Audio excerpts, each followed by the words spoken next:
Hello and welcome back to the Apprentice One-to-One podcast. You will see it is me, Mark. I am hosting this one on my lonesome because Richard has cleared off abroad at very short notice. I didn't know he was even not going to be here till this afternoon, and Craig's got held up at work. But we have got Alex Robinson from EAL, and I am super excited to have a chat with Alex. We've got loads to talk about. But before we get into all of that, how are you? Yeah, really good. Thanks, Mark. Thanks for that introduction. Really, we've spoke about it. We've met a few times, kind of at various bits and pieces, and just really excited that we've finally got the chance to sort of line up schedules, and I get to talk to you on the Apprentice One-to-One podcast. I'm really big fan of what you do. To support apprentices and the wider industry because as we'll get into, that's kind of one of my passions. So yeah, it's a real privilege to be on. No, it's good of you to give the time. And as I say, Richard is very disappointed he can't be here because you guys have been having a discussion over email in the background after the last podcast we did on T levels, but he's enjoying himself abroad, which is annoying. But there we go. We can't have everything our own way all the time. So before we get into the main body of discussion, we are going to speak about T levels. We're going to have a little bit of chat about where Alex is working now and also some of the things that are going on out in industry to do with option skills. But I want to delve into your background first, Alex. If you can set how you first came into industry for anyone who doesn't know you, go right back to the start and we'll jump forward from there. Yeah, no problem. Well, for me, it started really early, actually. It started before I left school. I did a work experience, so my work experience was with a local contractor.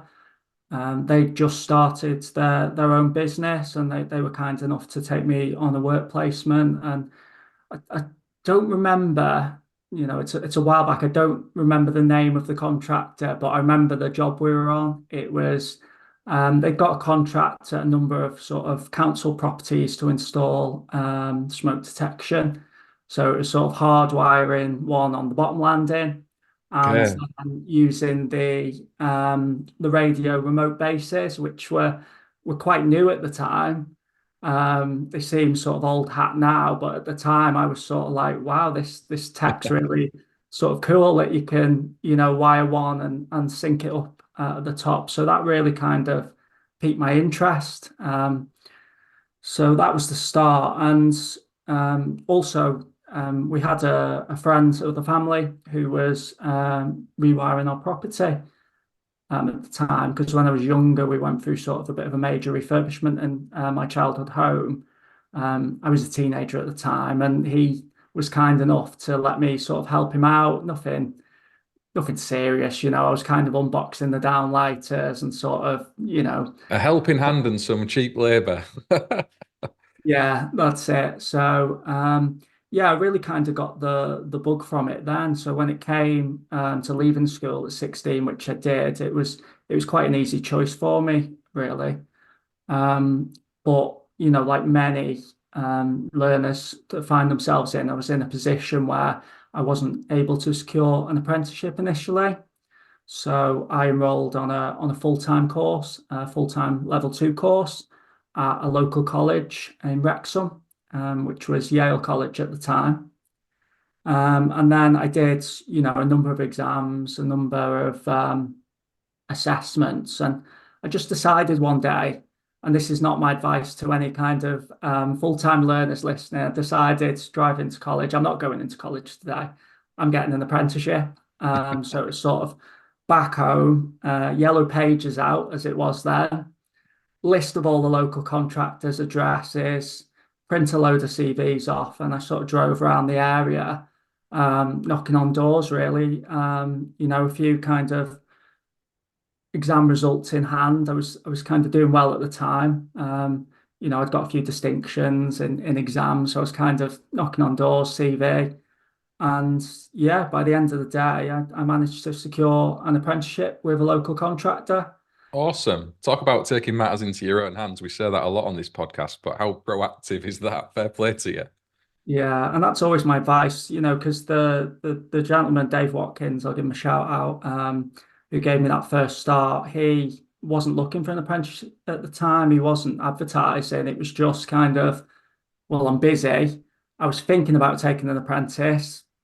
Here's one. Let's give you a go type thing. So, that's always my advice to learners when I'm speaking at colleges that, they get so many emails, so many letters. It's always worth kind of, going and sort of putting yourself forward um, in that more personal way. And, most people will be decent enough to sort of spare you 5 minutes of the time, and who knows where that'll lead. I mean, you're living, breathing proof that that works. We've said to do those things on this podcast so many times, and you're not the only person to have a result from taking that approach way back in the past. It's not of a recent time, but the same things work. We don't have the yellow pages. We've got a more modern version of that now. People call it Google, but it all works in the same way, doesn't it? Yeah. Well, I always direct people to sort of the modern version being the find a tradesperson tool on the likes of, the Competent Person Scheme website. Yeah, totally. Yeah, if they put in their postcode, it'll give them kind of list, contact details, and also the type of work they're approved for. And that's kind of a more modern way to sort of shortlist people they may want to look at. Easy way to get a list with all the postcodes, telephone numbers, email addresses. Totally agree with that. Yeah. Yeah.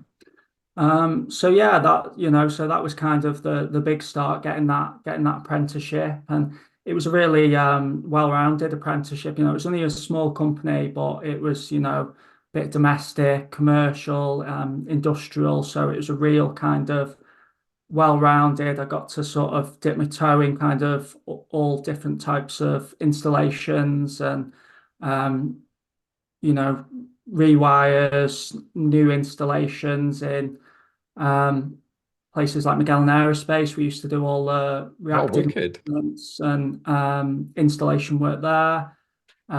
Schools, for the local councils, we used to spend a lot of time during their kind of off seasons doing maintenance and new installation work in there. And also at the time, council rewires as well as sort of kind of fundamental and bread and butter stuff as that. So it was, yeah, it was really good start. Yeah, but I mean, what a grounding to get going in industry having that. I mean, usually you get kind of segmented into one part. It's just the nature of the beast, isn't it, with where people contract. So yeah, that was a really lucky follow you had there.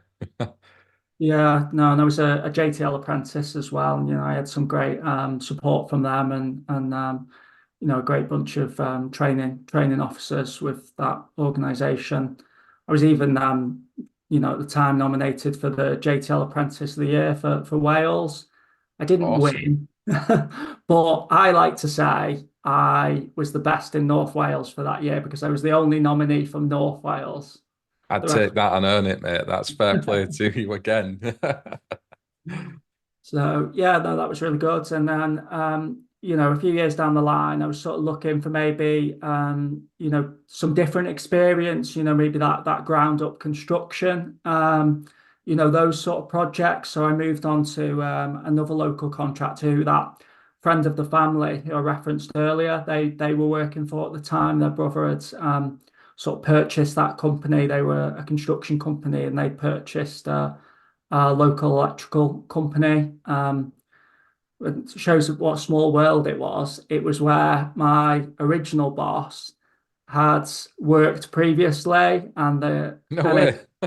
and their owner had sold up, and they'd been sort of amalgamated into this larger company. So I moved over to that organisation. And spent, a number of years there again, just getting that sort of different experience. And that was very much more, as you said, that segmented. There was sort of some of the team that would do kind of the first fix, your kind of tray work, your conduit. There was some that could follow behind and sort of wire and second fix, and then you'd have your people deemed to be sort of the more technical people coming in and following up the inspection and testing. Yeah, So, but I was lucky enough to sort of get sort of peppered around those teams as well because of the sort of relationship I had with some of the team members there. So again, that was really good. But unfortunately, with that one, 2008, kind of a lot of people, the company went financial into crash. We all administration. remember that burn, don't we? Jeez. Yeah, and I'd literally a month before just purchased my first home. Oh, nightmare. Yeah, so it was really kind of panic stations, kind of we've made the first mortgage payment, can we make the second, third, fourth? And yeah, and it was a big company in the area, so I knew there was going to be a lot of people looking for work. But again, I was lucky enough that my original employer, I sort of went back cap in hand, and he was good enough to, rehire me, and then I worked there again, happily for a good number of years. Fair play to both parties in that. It's never easy, is it, to go back to somewhere you've left for yourself and for them to have that acceptance of you as well. It's really nice that obviously the relationship you had there that was more robust than moving on to a new employer. Yeah, I think, often I like to think that, if there's any kind of animosity of me leaving an employer, hopefully it's because, they don't want me to leave. And I always, I've learned from experience that I always leave it amicably, whatever the circumstances it is that I'm moving on. From that experience, I never burn bridges. No, best way to be, isn't it? I mean, you don't want to do that. We all go on to different career paths. We have different things we want to try and do. Some work out, some don't. And if you've burnt your bridges in the past, you're just hurting your future prospects. It's not a nice way to go about behaving anyway, is it? Let's be honest. So fair play to you. So after you've kind of been through that journey, where did you lead on to after that?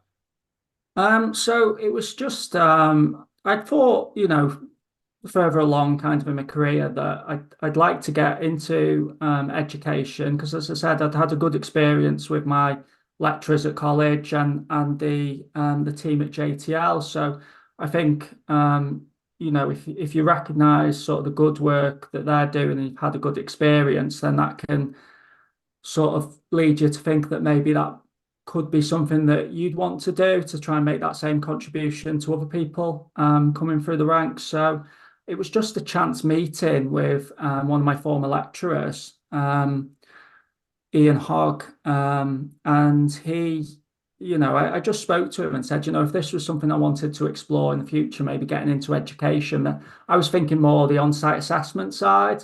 What maybe qualifications or study could I look at doing just to start, laying the groundwork for that? And it just so happens that they were going through a merger at the time. So my college and another local college in the area, they were going through this period in Wales where they were merging a lot of the colleges together. Okay. And he suggested that there may be opportunities in the lecturing side if that would be something that I was interested in. And I said that I haven't been to university, I haven't got a degree. Um, I've got, at this point we've got the mortgage. I've got no kids at this point, but obviously bills to pay. That's not something I can go and do. I need to. I've got fixed outgoings. I need to be earning an income. And he said, you can do that sort of teacher training element of it, sort of on the job. You can study for that side as you're working and sort of cutting your teeth in education. So um, he said, just keep your eye out. And he recommended that I did my assessor's award in the meantime, which I did. And I signed up for an assessor's award attacker as it was, and was working towards that for a number of months. And again, sort of ironically or serendipitously, the day that I got my certificate through the post was the day that a job advert was posted for lecturer at the college. You keep falling into the lucky puddle there every time, don't you? It's brilliant. I must have a sort of someone looking out for me. Got a four-leaf clover in your back pocket, I think, mate. Yeah, so I applied, but they asked me for the interview, and I think Richard said a similar thing. And when he was discussing this, I was asked to do a 10-minute micro teach, and I'd never delivered a presentation before, and but did a bit of research, and I think I did it on continuity of circuit protective conductor, Okay. I only had 10 minutes. So I think, I brought in some test equipment and made a little sort of board up with, basic circuit and little presentation together, which I haven't still got it on file, but if I looked at it now, it's probably so crude.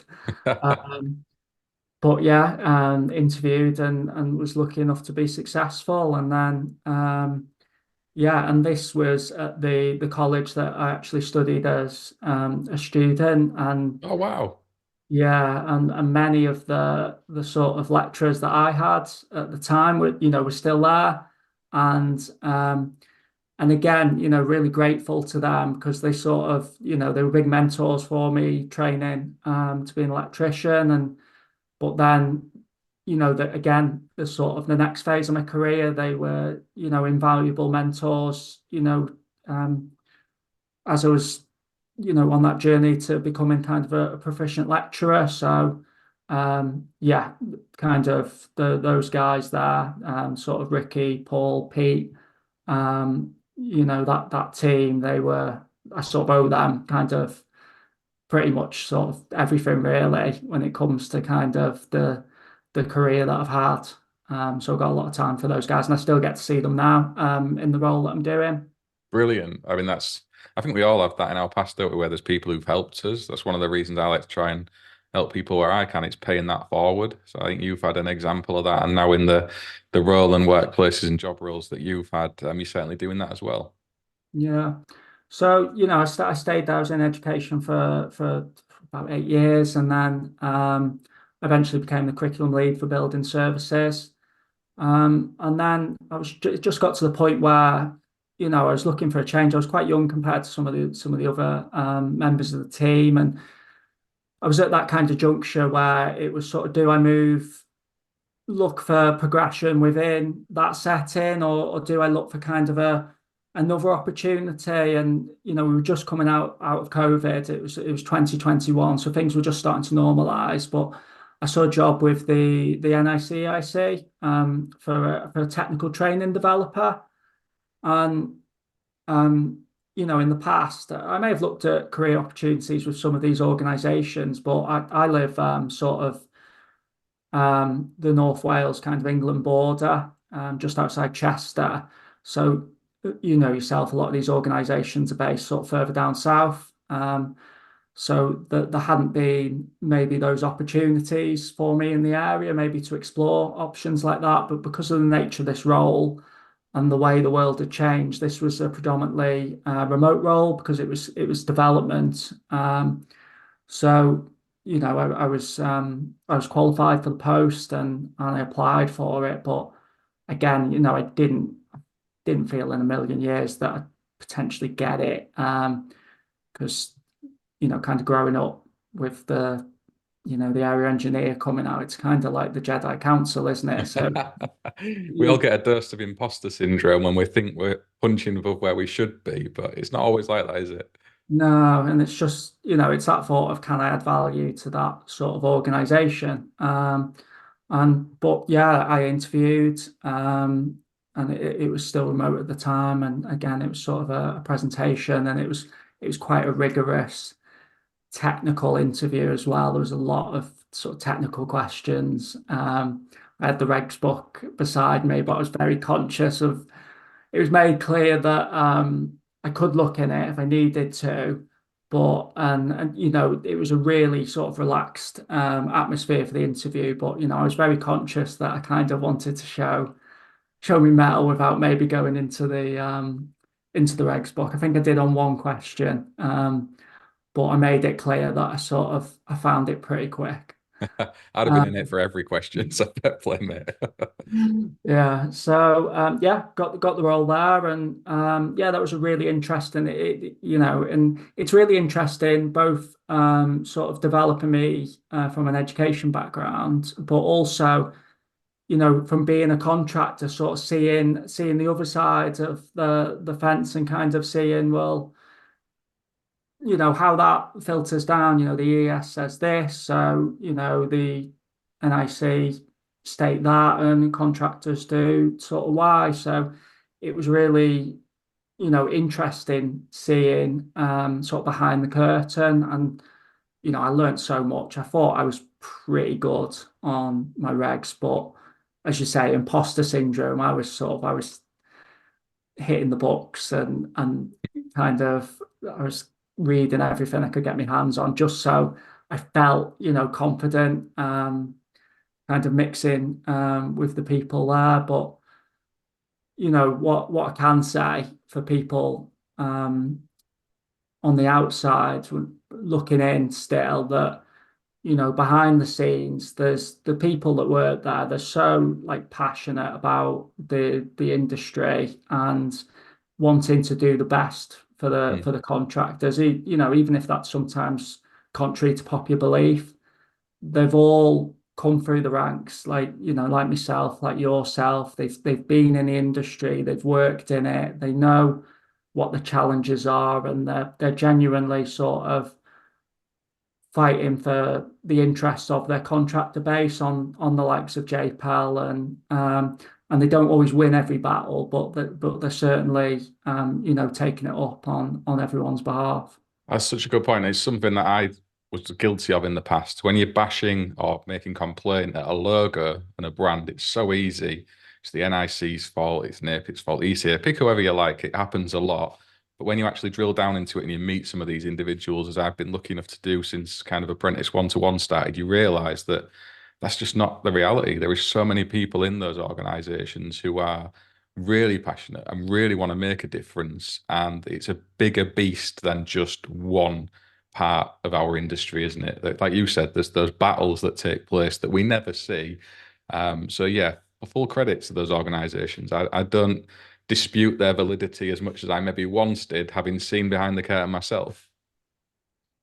Yeah, and yeah, it was the same for me, but yeah, it's as you say, it's remembering that sort of human face behind the logo and that those human faces behind the logo. Certainly at the organisations that I've worked for, they're definitely trying to do the best and they're really passionate about delivering that good customer service and good outcomes for the contractors and the people they serve. Yeah, and then obviously leading on after the NIC, I think there's a big clue on your screen of where you ventured next because the two logos for those two organizations are front and center here. So as you can see, it's EAL. So for those that don't recognise EAL, it's an awarding organisation. Most people, or I won't say most people, I'll say some people may be more familiar with City and Guilds. But it's an equivalent kind of awarding organisation. It's very much kind of where do you get your milk from? Do you get it from Tesco or do you get it from Asda? It's still milk. You still get the same outcomes from an apprenticeship with either awarding organisation. My own apprenticeship is with EAL, my original apprenticeship, my MVQ. And yeah, as well as kind of your sort of bread and butter qualifications, your apprenticeship, your inspection and testing, design, all that good stuff. We also offer qualifications in solar, energy storage, and electric vehicle charging. Yeah, and Kevin Sparrow has been on this podcast and done a really good overview of EAL and how that kind of works alongside City and Guilds, for want of a better phrase. So I'll drop a link in the description to this podcast for anyone who is interested to go off and see that. But as a broad overview, Alex has covered it there. It is kind of one and the same. It's just milk from a different shop. And industry recognizes that in terms of the gold card, doesn't it? You can use the same qualifications to attain that. That's kind of the benchmark we kind of look at. Yeah, no, definitely. And one advantage we kind of have is our sole focus is engineering, manufacturing, and building services. So, we've got that kind of quite defined focus, which all of our sort of efforts, energy and resources is sort of dedicated to. So you're the lead technical advisor at EAL. That's your job title I've gleaned from LinkedIn. So what does that actually entail for you, kind of day to day? So lead technical advisor role, and there is a team of technical advisors as well. it's not technical. Maybe if you think of, say, calling the technical helpline for your competent person scheme, or it's my role is kind of a, well, I was going to say no pun intended, but it is a pun intended, conduit between the awarding organisation and the providers. So be that private training provider or a further education college that are offering our qualifications. My role is very much kind of a supportive role. So if there's people looking to offer EAL qualifications for the first time, I can help them, from my own experience, from education, having delivered a lot of these qualifications or developed the materials and launched these qualifications, I can sort of help people on that journey to do the same things themselves. Or if there's an update to qualifications, existing qualifications that people offer, I can go out and sort of support them with those changes and give them an overview. Um, and this may be face to face, this may be webinars, this may be network events, or kind of a combination. And also another thing is consultation with providers. So I'll facilitate a consultation if we're developing a new product, just to make sure that it's fit for purpose. So it may be, getting feedback on draft qualification materials or assessment materials, taking that back to the product team at EAL and sort of actioning that change so that kind of the end product is as fit for purpose as possible within obviously the restraints of kind of Ofqual and all those sort of other bodies that kind of inform the structure in some way, but getting the best product possible for the people who are actually going to be delivering it at the coalface. Brilliant. I mean, you've got a wide experience of industry. You've said about coming through your teenage years, first helping out another electrician, all the way to working at EAL now. I'm not going to move the conversation on before we've spoken about Skill Electric. So you've got that logo on your hoodie there. And what's been your involvement of that for those who aren't aware in their learning environments? What is it? Yeah, so Skill Electric is it's sort of the premier skills competition for electrical installation in the UK. And it's the only skills competition aligned to world skills. So I'll talk about what that means in a few moments. But my involvement was started when I was in further education. So I used to enter competitors, students that I felt, may benefit and do well in that competition environment. I used to enter them in the competitions, and that started when actually one was hosted at our centre, and I took that as an opportunity to enter my first competitor. And since then I really got the sort of bug for it, and so did the learners. And one of my learners, one of my kind of when people ask me what one of my proudest moments is, one of my learners that sort of I entered early in the competition, they did it for a number of years, and eventually they got gold at regional events. They progressed on Wow. to the UK final, and they even made it to Squad UK, which I is mean, the that's amazing.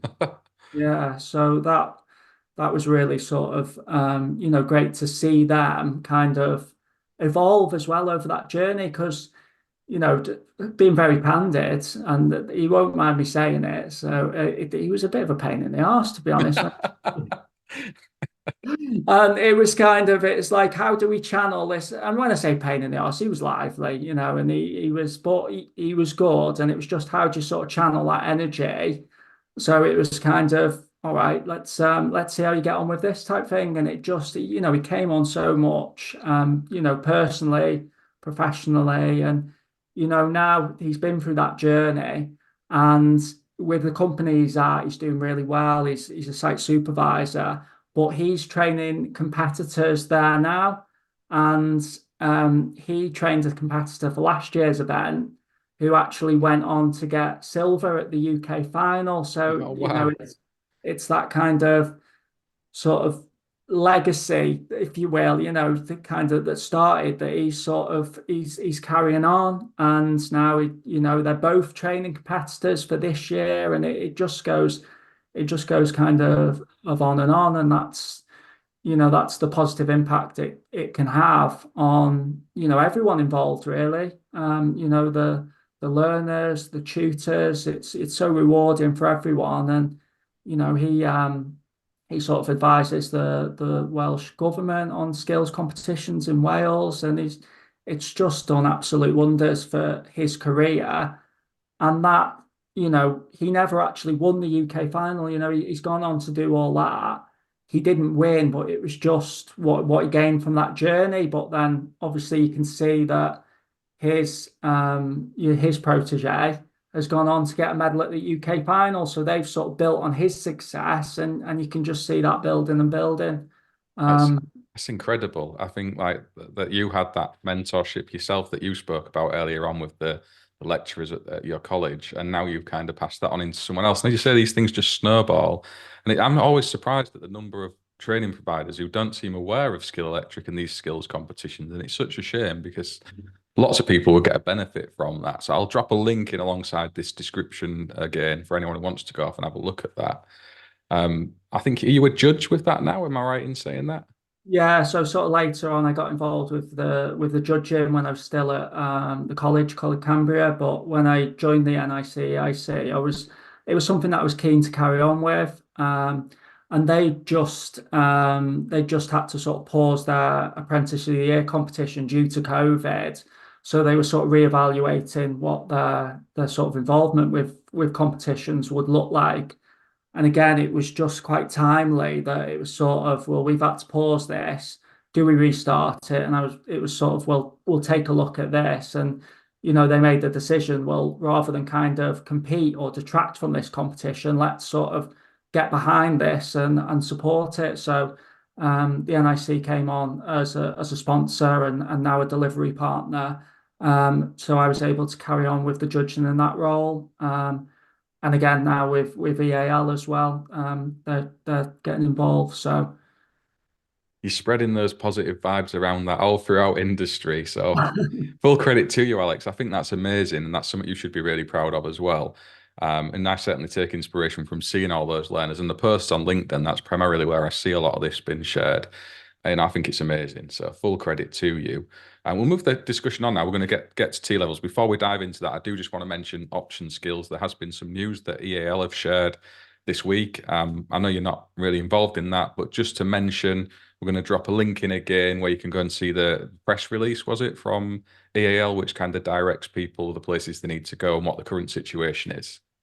yeah, so as you say, I'm not at this stage, I'm not directly involved with that, but you know, obviously behind the scenes, I see the people that are there, rest assured that they are working tirelessly, and there's so much resource and time that people are really dedicating to getting the support that people that have been affected by this need.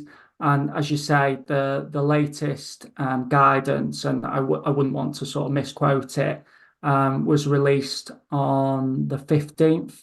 So we're on the 17th of April now. The latest guidance is on the 15th, and it's a frequently asked questions. So that should, cover off most of the questions, hopefully, that people have at this stage. And also, there's some advice there on next steps and when people can expect the next update.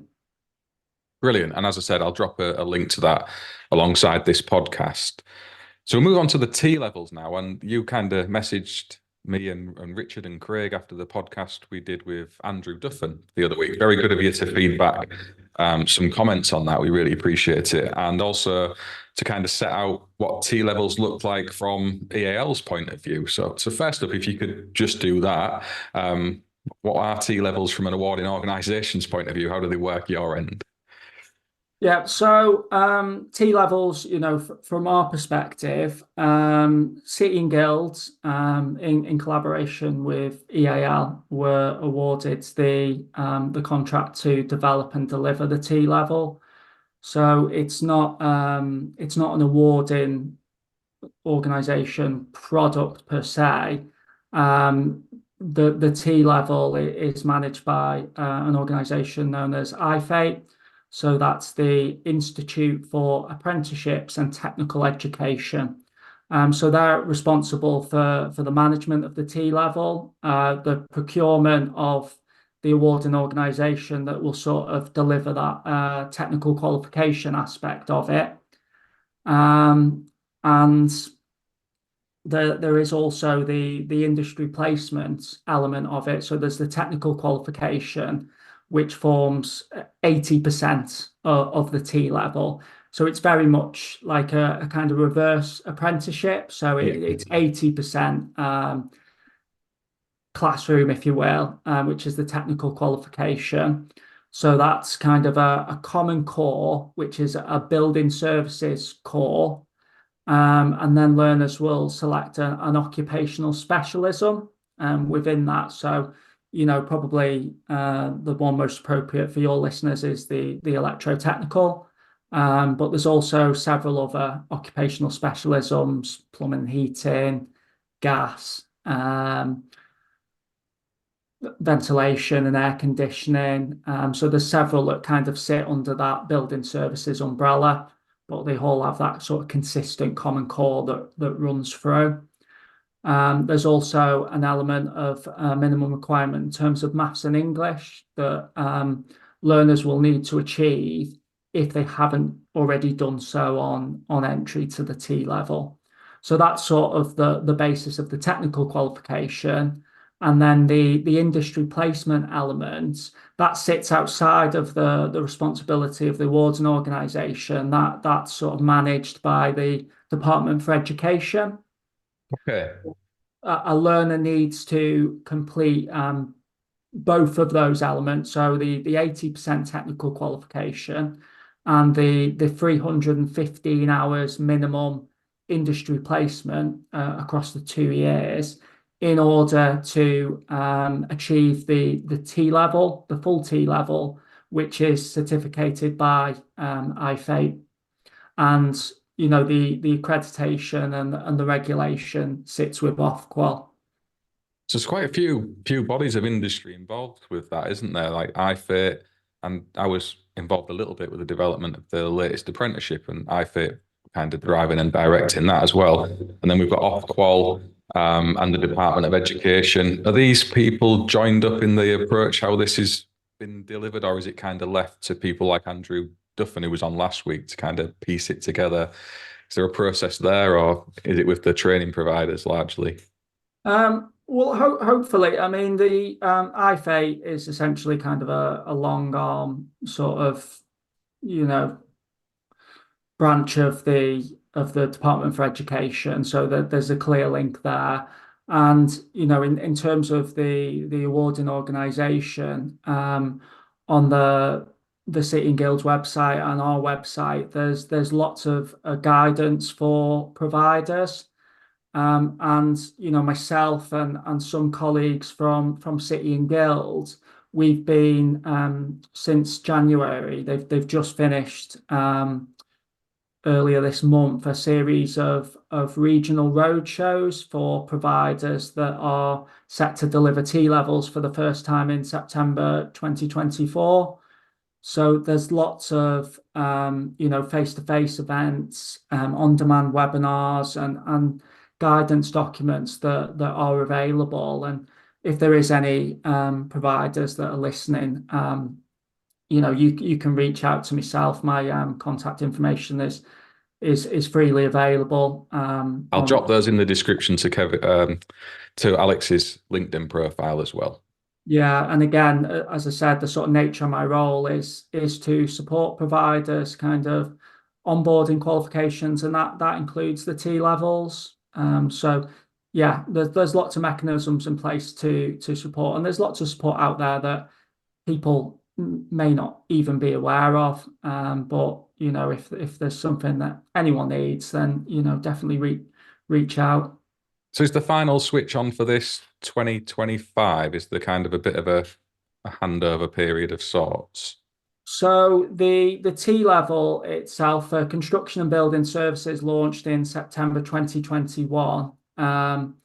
So we're coming to kind of the completion of the second cohort really. If you think that it's a 2-year program in nature, and it's part of a wider reform. So not only is level three for full-time education getting reformed because the T level is a level three qualification. Next year there'll be reforms to the level two provision and further down the line, the level one. There's also a lot of reform in terms of adult education as well. And there'll be a lot more funded options for adults looking to enter the industry coming down the pipeline. So, that's a really, really positive step. But just coming back to the T level, um, from September of this year, August 2024. So kind of ready for the start of September, the next academic year, as we'd say. The T level will be the only funded provision at level three. Um, just to be clear, though, that is for full-time education. So the T level is not a replacement for the apprenticeship. The apprenticeship still stands, and there was changes made to that in September, but for all intensive purposes it's very much kind of the apprenticeship that the industry recognizes, which is still there, still available. This is for those learners, like myself at the time, who haven't secured an apprenticeship, or maybe they haven't made that decision of whether they want to go down the apprenticeship route or they want to go on to higher education or university. It's that option that's available to them, and that will be the only funded option that's available. So what I suppose that means for contractors is more and more now you're going to see learners coming to you with a T level on their CV, and in the not too distant future, we'll get to the point where that's essentially pretty much predominantly the only certificate that these potential apprentices or employees are going to be bringing to the table. So yeah, I think that this is great because there's kind of a lot of work to do still to raise that awareness with industry and employers. Yeah, I'm just thinking of the number of providers I mean, you might have better insight to this, are coming online this August, September, and them kind of needing to recruit a whole army of employers to help fulfill the entire T level. Because as you've said, you need the workplace element and the theory side all covered off to successfully get through it. So there needs to be some promotion of that, I think, out across industry, reaching into the employer side of things as well as the learners, and then bringing some of those training providers on board as well to be delivering it in the way that Andrew was talking about last week. The benefits of it, I think, for trainees and employers are there because you'll know historically that when you are on those full-time study routes, getting work experience to complete your portfolios and get into AM2, that wasn't an easy thing to get through. And being exposed to employers more often might lead to better chance of successful outcome. I think that's what we're really looking at as industry, isn't it? Getting more people through on those routes. I think is it a 70% dropout rate on the 2365 as an example, I think, when it's full-time younger people. So there is work there that needs to be done. And there's benefits there for employers and trainees, definitely. But there's some challenges to make it work, isn't there? No, definitely. I think what's worked quite well, at some providers is on the days that their apprentices are coming into college for their college day, that they've been substituted for a T level learner. So, they've replaced that sort of set of hands with employers that have already got that link with the college. And it can be quite nice succession planning within a business because if they've got that apprentice that they're sort of doing that exchange program with, as that apprentice is sort of moving up through their time, that T level learner is sort of following behind, and they're being sort of trained in the way that the business likes their sort of operatives to sort of work, and they're getting that sort of ethos of the organization.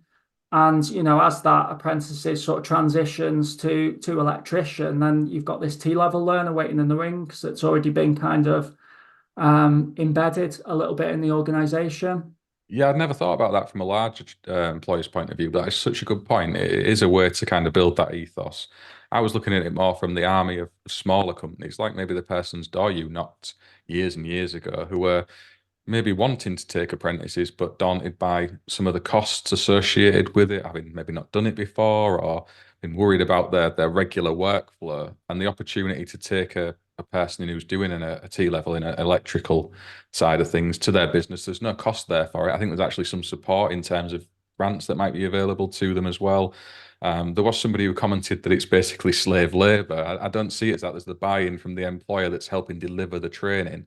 That's something you need to remember. You are serving a purpose in that role, but there's benefits both ways around there, isn't there, for sure? Yeah, definitely. And as you said, that for the past 2 academic years, there has been funding available for the likes of insurance. If people haven't got that insurance for people under 16 or software licensing, mandatory training, kind of legitimate costs that could be involved with facilitating that placement.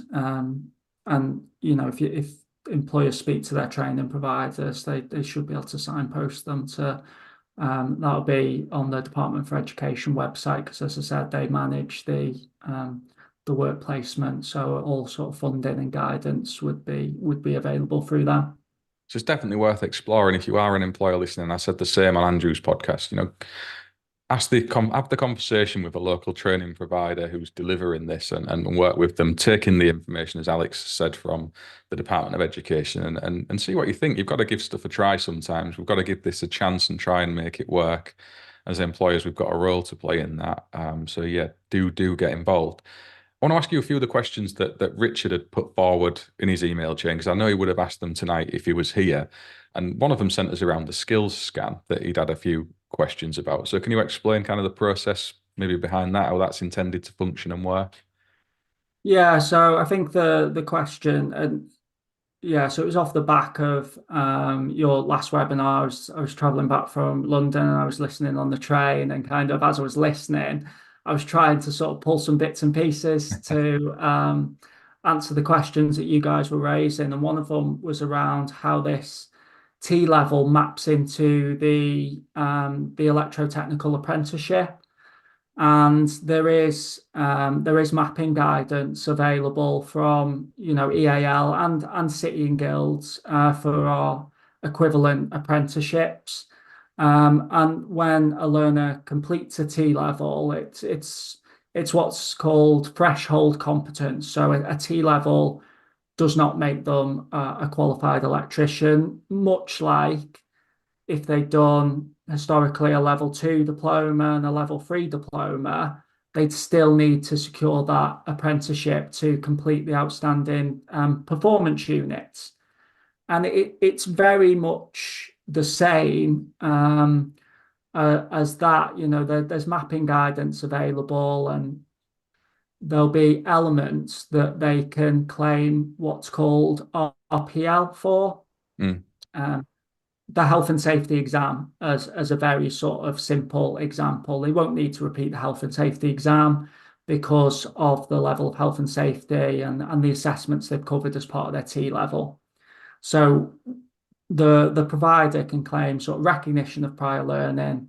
So that's kind of something that's knocked off that apprenticeship assessment. So what they'd be looking at on completion of a T level is an accelerated apprenticeship. So somewhere between kind of 18 months and 2 years still, to get that competence, because they'll still need to complete their portfolio. They'll still need to complete their 18th edition exam, as example, and there is some elements of inspection and testing that haven't been covered in the level of detail that would be required for the apprenticeship in that T level. But it's always important to remember that, recognition of prior learning, it's not just always take that certificate as read that they're competent. because what a provider's doing when they accredit recognition of prior learning against a different qualification is they're certifying competence in those areas. So with the exemption guidance that we have, there's also a skills scan in the appendix. And, people that may be more familiar with the experienced worker, you may be familiar with skills scan as kind of a principle, but there's that sort of due diligence of the assessor who's kind of looking at their certificates and deciding what that learning journey looks like from coming to them with a T-level certificate through to how do we get them to competent and qualified. So it's really kind of a professional discussion and looking at the evidence to see where they fit in that sort of learning journey of the apprenticeship. And even though, technically they may be eligible for an exemption for a certain unit, if that assessor is not confident that they've demonstrated the sort of knowledge, skills, and experience that they would deem them competent, then they may feel that it's more appropriate not to grant them the exemption for that particular unit or units, and that there may be some additional learning that's required, or they may feel that there may not necessarily be additional learning required, but they will have to take that particular assessment just to fully demonstrate they're competent in that area. So is that done by like a professional discussion as you would have in the experienced worker assessment? Yeah, often cases, and you know, sometimes nine times out of ten, it may be as clear cut as they've got a T level. If let's say they are moving on to their apprenticeship with their existing provider, well, they know this learner got a distinction in the T level. They know the sort of caliber of learner that they are. They know how they've performed in centre, and they also know the kind of experience that they've gained on their industry placements. If they're very familiar with that learner, then it can be relatively easy process. But if this is a learner that they perhaps achieved their T level, they haven't gained an apprenticeship straight away, and they've sort of moved on to other things. It's just that added layer and that just additional audit trail to show that the provider has done that due diligence, and they haven't just sort of looked at a certificate and say, yeah, great, you only need to do this. Yeah, I mean that makes sense. It's the kind of process that I would kind of expect to happen, to be honest. So that's fair dues. And is that standardized across all centres and EAL and City and Guilds processes? Is it consistent, basically?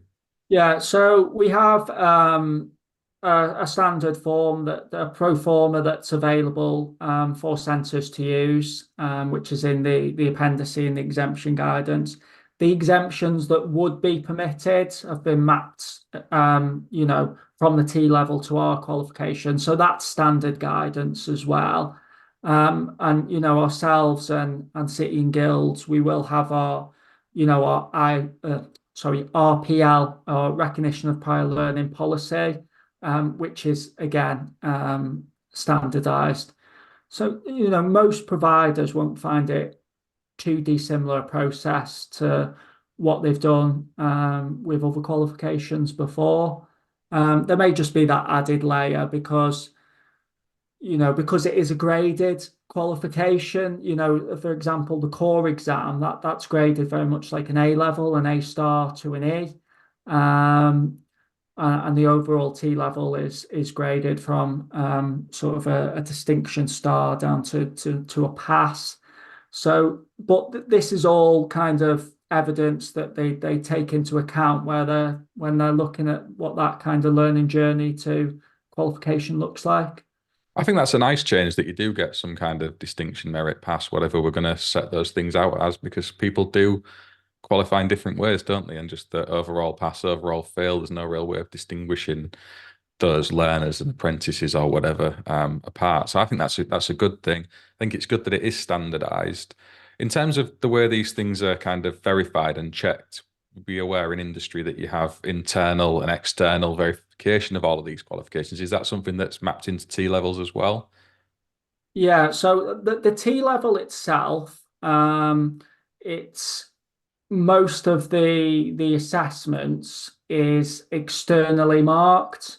So in terms of internal quality assurance of assessment, there's a lot less than there would be with kind of your traditional qualifications.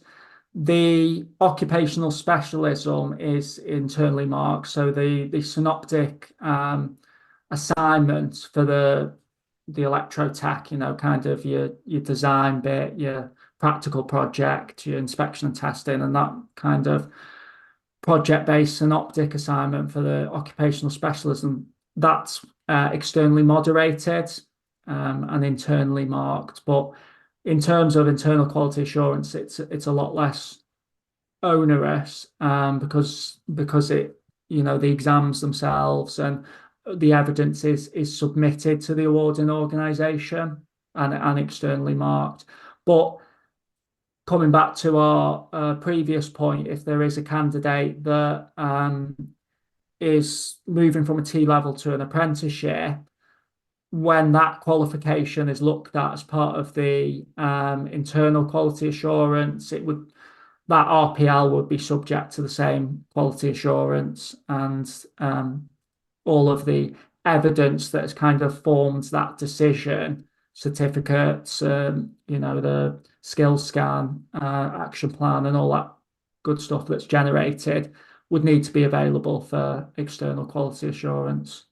Well, I thanks feel for like I'm getting into the weeds a bit, so I feel like this is all very yeah. boring to most people. No, I mean it's one of the questions that crop up here and there with the lecturers and training providers who follow along with the content. So I'm sure there's method in Richard's madness for asking those questions. Hopefully he's satisfied with the way I've asked them and the way you've answered them, and we can all sleep peacefully at night around that. I've really enjoyed this chat, Alex. Thanks for taking the time to set out and be so open about all of this. It's not easy topics, this new T level and other such things. And learning about your past has been brilliant. I've thoroughly enjoyed it. Is there anything else you want to add before we draw this to a close? I think I've just summarised with the T level. A lot of kind of pushback that, I've kind of not pushed back to me personally, but kind of people's nervousness around the T level. If we think kind of our traditional route, a learner may have done level two full time. They may have done level two full time. So a year at each. They gain an apprenticeship, 2 years to complete that, and they're kind of looking 4 years. So, it's not too dissimilar to a traditional apprenticeship who starts on day one. They're both really looking at 4 years. But, with this T level, some may be looking at a year at level two as kind of a precursor to a T level, 2 years T level, and then potentially another 2 years to complete that apprenticeship. So, they may be looking at what's perceived as an additional year. But I think what I like to try and stress is it's not an additional year for the same outcome. Previously, all roads led to them qualifying as the apprentice as an electrician. Ultimately, that level two, level three diploma, it's great, but it's not necessarily worth that much on its own unless they complete that journey. Whereas at the end of the 5 years, they'll gain their apprenticeship and they'll have a T level, which, it's the equivalent to three A levels. And also, it can range from 72 to 168 UCAS points. So, it also gives them opportunities, for further study. And that may not be what they want at the time. But, like myself, I did my sort of HNC, level four design, certificate of education. I did that sort of later in life. I was so unprepared for that. I'd gone from multiple choice exams to sort of 10,000 word assignments. And, it was a real kind of steep learning curve for me. And this is going to sort of bring people out more well-rounded for, even if it's not an opportunity they want at the time, further down the line, they're going to be better prepared. And unlike me, kind of a callback, they will have done a presentation as part of the assessment. So if they ever go into lecturing, their micro teach won't be the first presentation. It's such a good point you've made through that last segment there about keeping doors open, isn't it? Where you can go off to university if you want. There's other parts of industry that you may be more well aligned with by default just from going down that route. So I think that's something to end on a positive with. And again, if any of the audience have got any questions around all this, do drop them in below. I've mentioned the links that I'm going to share in the description through the course of this video, and I will get those together and drop them in alongside it. We massively appreciate your feedback. And again, just huge thanks to you, Alex, for coming on and sparing your time this evening. I've thoroughly enjoyed it. I'm sure the listeners will as well. But otherwise, we'll see you all on the next one. Thanks.